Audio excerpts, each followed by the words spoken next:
It's Monday, September 4th, 2023. Let's talk about the news. From BBC News, inmates free 57 Ecuador prison guards after standoff. Inmates at 6 different prisons across Ecuador have released 50 guards and 7 police officers they held hostage over the weekend. The gangs that orchestrated the hostage-taking, seemingly aiming to derail attempts by the government to reduce the power such gangs hold in the country. The Ecuadorian government has been jailing a lot of gang-tied criminals throughout the country in recent years, and as a result, the prisons have become hubs of power for these gangs, from which they manage their empires. Efforts to rein in their power within the prison system, including searches for drugs and weapons, led to this taking of hostages, and several bombs went off throughout the country, seemingly targeting prison system infrastructure, all of which made pretty clear who holds the power here, and all of which seems to have been performed without causing any casualties, as the hostages have been released and the bombs didn't hurt anyone. Now the Ecuadorian government, which is just 2 months out from a presidential runoff vote, is trying to decide how to move forward with an election that's already been marred by the gang-conducted assassination of one of the candidates, who was running on an anti-corruption, anti-gang platform. From the Associated Press, death under investigation at Burning Man as flooding strands thousands at Nevada festival site.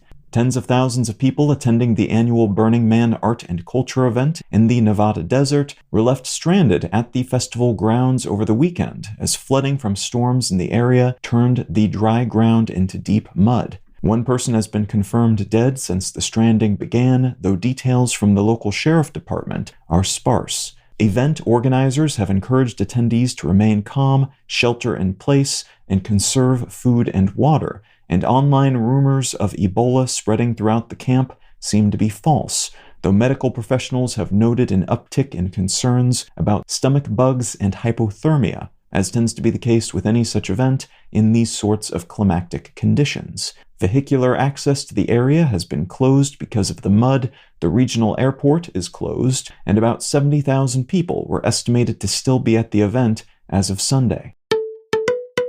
And from the New York Times, Meta's biggest single takedown removes Chinese influence campaign. Tech company Meta has said they've removed 7,704 Facebook accounts, 954 Facebook pages, 15 Facebook groups, and 15 Instagram accounts tied to an ongoing influence campaign by the Chinese government, meant to sow distrust about and discord within the United States. This is the largest such influence campaign that's been identified to date, and it includes accounts on other platforms like TikTok, Twitter, Substack, LiveJournal, which is apparently still around, and Blogspot, amongst many other such publishing and social networks. This is the 7th influence campaign from China that Meta has removed in the past 6 years alone, 4 of which were uncovered and removed in the past year. The company was able to tie these efforts to a collection of Chinese law enforcement offices across China, identifying individual office efforts based on their work shifts and meal breaks.